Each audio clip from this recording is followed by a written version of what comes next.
호우 시절로 오세요. 그때 우리가 여기에 있습니다.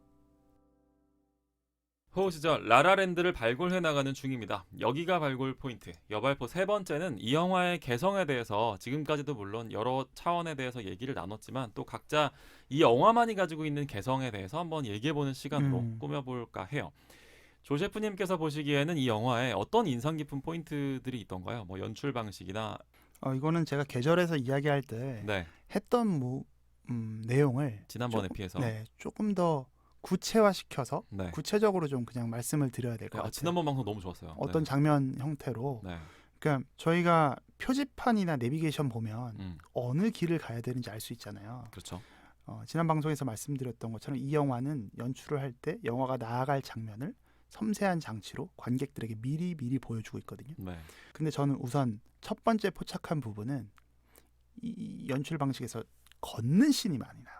걷거나 움직이는 네네네. 씬이 많이 나와요. 네네네. 근데 첫 겨울에 미아와 셉이 걷는 씬은 횡으로 보여지거든요. 횡으로 횡으로 가로로 보여져요. 네. 그리고 그때 이 두 사람은 개별적으로 걷고 있죠. 네. 근데 봄이 되어 걷는 그들은 두 사람이 함께 횡으로 걸어요. 그 장면이 나와요. 네. 봄에는 다시 말하면 이제 카메라가 사람의 측면에서 네. 비춰주고 있는 거죠. 네. 왼쪽에서 오른쪽으로, 오른쪽에서 왼쪽으로 뭐 네. 이런 장면이죠. 근데 가을에 그들이 걷는 방식은 네. 정면을 보면서 미아가 홀로 걷는 장면들이 나와요. 그 가을에 그들은 즉 갈등이 되고 나서 네. 방향이 미아가 바뀐 거군요.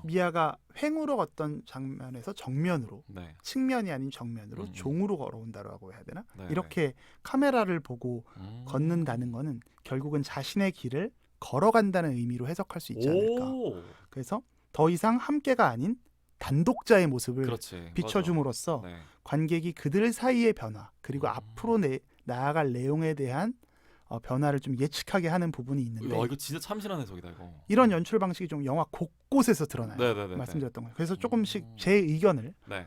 뭐 맞는 건 아니니까 말씀을 드려보면 영화 초반에 미아가 차가 견인돼서 네.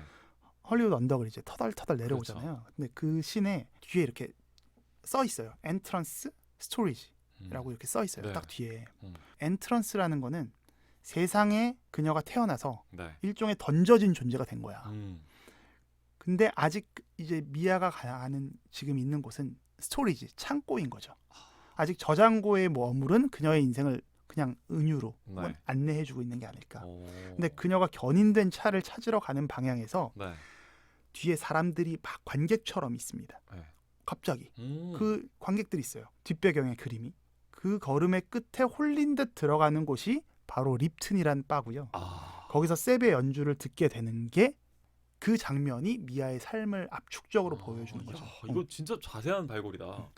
그리고 또 이런 장면이 나와요. 봄이 돼서 이 두 사람이 이유 없는 반항이라는 영화를 보기로 맞아요. 해서 제임스 리 나왔었던. 한 다음에 셉이 부르는 노래가 뭐냐면 네. 시티 오브 스타라는 아주 유명한 그렇죠. 이 노래 메인 테마 노래죠. 네. 근데 노랫말을 살펴보면 음. 별들의 도시여 너는 나만을 위해 노래하는가? 눈에 보이지 않는 것들이 너무 많은데 이것이 황홀한 그 어떤 것의 시작일지 아니면 또 하나의 이루지 못할 한낱 꿈인지 누가 알랴. 뭐 이거 그냥 제가 네네네. 넷플릭스에 있는 그냥 가사를 그대로 적은 건데 이 노래 가사말에 앞으로 영화 이렇게 전개될 거예요. 이게 한낱 꿈일지 뭐 시작일지 여러분 어떻게 될까요? 우리 영화는 이렇게 갑니다를 그냥 대놓고 스포를 하는 거야. 노래로. 맞아요. 그리고 그들이 함께 본 영화는 이유 없는 반항이라는 거죠. 맞아요.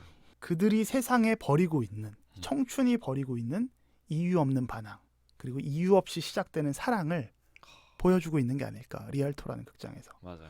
그리고 다시 리알토 극장이 폐업한 모습이 또 나오잖아요. 네. 그 뒤편에 나오거든요. 그렇죠. 그러면서 그들의 사랑도 이제 마무리되고 있음을 그렇죠. 시간도 상징적으로 흘렀고 너네들의 치기 어린 사랑 이유 없는 사랑도 이제 시한이 다 됐어.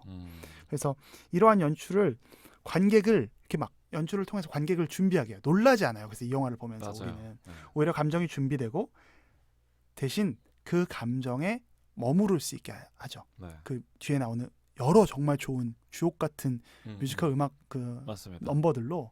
그래서 라라랜드가 정말 잘 만든 영화라는 거는 상징적으로 이런 것들 다 보여주고 있으면 자칫 영화가 지루할 수도 있는데 네. 뻔할 수도 있는데 그렇게 느껴지지 않고 오히려 이러한 장치들이 우리의 감정에 머무를 수 있고 집중할 수 있게 해준다는 데서 셔젤이 정말 찬사받을 수 있는 연출을 했다라고 저는 생각을 합니다. 그 어떤 의미에서 영화가 진행되는 재생 시간 중에도 관객들이 나의 이야기를 결부시켜서 좀 고민해 볼 수 있는 그쵸. 여유를 주는 거죠. 끊임없이 우리의 감정을 돌아보게. 맞아요. 네. 영화를 보는 중에도 여러분들 정말 놀랍지 않나요? 이런 분석을 아 그래요?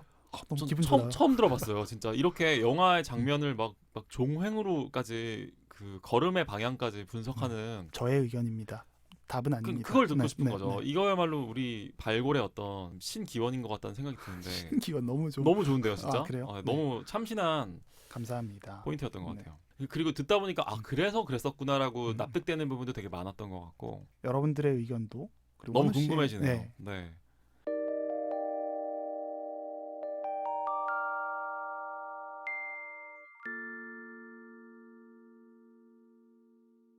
조세프님 말씀을 들어보니까 진짜 자칫 이 영화가 되게 단순하고 너무 예측 가능한 영화였을 수도 있는데 그럼에도 불구하고 그런 부분들을 되게 오히려 더 큰 매력으로 상쇄시키는 비결은 이 영화의 음악이라고 생각해요. 맞아요. 역시 이 영화의 가장 큰 힘은 그 아름다운 음악들이 끊임없이 이어진다는 데서 기원하고 있지 않나. 갑자기 상황이 전개되는 데 있어서 뮤지컬 영화이기 때문에 네, 전혀 어색함 없이 그래 그렇게 부를 수 있어 그렇죠. 라고 우리는 생각하게 되는 거죠. 맞아. 저는 또 특히 이 영화의 1번 트랙과 2번 트랙을 제가 너무너무 너무너무 사랑하는 그 음악들인데 또 곡 자체도 너무 진짜 잘 쓰여졌다는 생각이 진짜. 예. 들어요. 그래서 이 음악이 관객들로 하여금 너무나 큰 그 감정적인 충만함을 주면서 그러면서도 조세프님 말씀하신 대로 저는 오늘 조세프님의 이 발굴 이후에 이 라라랜드를 보는 관점이 좀 더 넓어질 것 같아요. 아유 감사합니다. 그러니까 영화를 보는 시간 중에 관객들이 충분히 여유 있게 상념할 수 있는 시간이 확보되고 있다는 거죠. 음악도 거기에 되게 큰 역할을 하고 있는 것 같고 그 다음에 이제 이 연출상에서는 또 이 데미안 셔젤 감독의 천재성과 성실함이 드러나는 부분이 되게 오마주가 되게 인상 깊은 저 궁금해요. 영화예요. 네.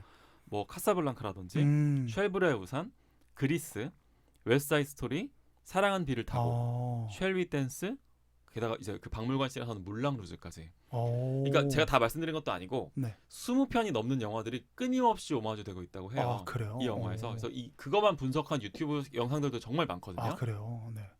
이거는 사실 근데 말이 20편이지. 이 개별적인 라라랜드만의 또 스토리를 이끌어 가면서 이렇게 오마주까지 챙긴다는 거는 이렇게 대량으로 이게 정말 보통 일이 아니란 말이에요. 바보는 아닌 거야. 그러니까 얘는. 그러니까 절대 바보 천재죠 어떤 의미에서는. 그렇죠. 이 영화 라라랜드가 꿈에 대한 영화라는 걸 사실 가장 잘 보여주는 게 바로 이 영화의 감독이라는 생각이 들었어요. 막 이 열정이 막 전해지는 거예요. 영화에 미친 사람이라는 거죠. 이 사람, 이 제작자들이. 그래서 먼저 미친 사람이 관객들에게 보내는 러브레터이자 같이 미쳐보자는 유혹처럼 보이기도 했어요. 여러분들 자신이 스스로 속해 있는 그 세계에서 한번 제대로 미쳐보세요 라고 하는 어떤 격려처럼 보이는 이 부분이 이 영화 라라랜드를 지탱하고 있는 가장 강력한 힘이 아닌가 싶은 생각이 듭니다. 저는 뭐 원우 씨 이야기에 약간의 사족을 붙이면 네. 제가 오프닝 시퀀스가 정말 놀라운 영화는 아마 저나 원우 씨나 네. 배트맨 다크나이트에 대한 그렇죠. 찬사를 저희가 아낌없이 했잖아요. 그렇죠. 네. 네, 라라랜드의 오프닝도 그와 결이 다른 그러나 대단히 정말 어떻게 저렇게 만들었지? 맞아요. 라는 생각을 할 수 있는 격차는 바다 마땅한 그런 네. 오프닝이라고 생각을 해요. 의미도 너무 좋은 게 그렇게 수많은 무명이라고 표현할게요. 네. 아직 이제 예비 예술가들이 멋진 무대를 첫 곡을 꾸미잖아요. 근데 그 중에 그 LA대로 안에 라이언 고슬링도 있고 엠마 스톤도 있는 거죠. 그쵸. 셉과 미아가 다 네. 있는 거기에서부터 시작하는 그 이야기의 출발 방식도 너무나 참 매력적인. 정말 그 영화가 지향하는 꿈을 찾는 이들에 대한 아낌없는 헌사가 그렇죠. 딱 거기서도 드러나죠.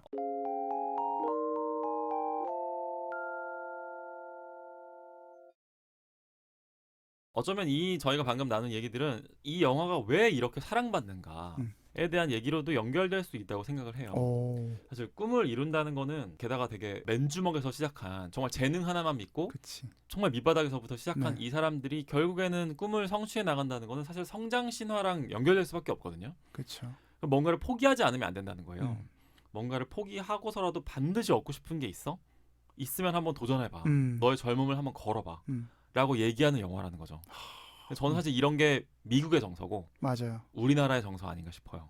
음. 뭐 사실 되게 우리나라 사람들이 뭐 물론 우리나라 굉장히 저는 또 복지국가인 면도 있고 하지만 여전히 모든 사람들의 마음속에는 그런 성장과 성취에 대한 꿈이 있는 게 아닐까. 음. 일종의 뭐 국민성이라는 게 만약에 존재한다면 미국인들과 한국 사람들의 마음에 그런 류의 감정들이 존재하지 않나라는 생각을 하고 아하.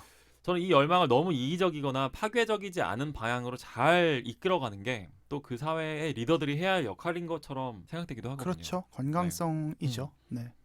이 방송을 들으시는 여러분들은 어떤 것에 미쳐 보셨는지 또 어떤 것에 미쳐 보고 싶으신지 궁금해지기도 하네요. 오늘은 새해니까 지금은 새해니까 네. 원우 씨가 숙제를 많이 내주시네요. 꿈에 대한 얘기는 저희 또 다음 에피소드에서도 좀 더 이어나가 봐도 좋을 것 같아요. 좋을 것 네. 같아요.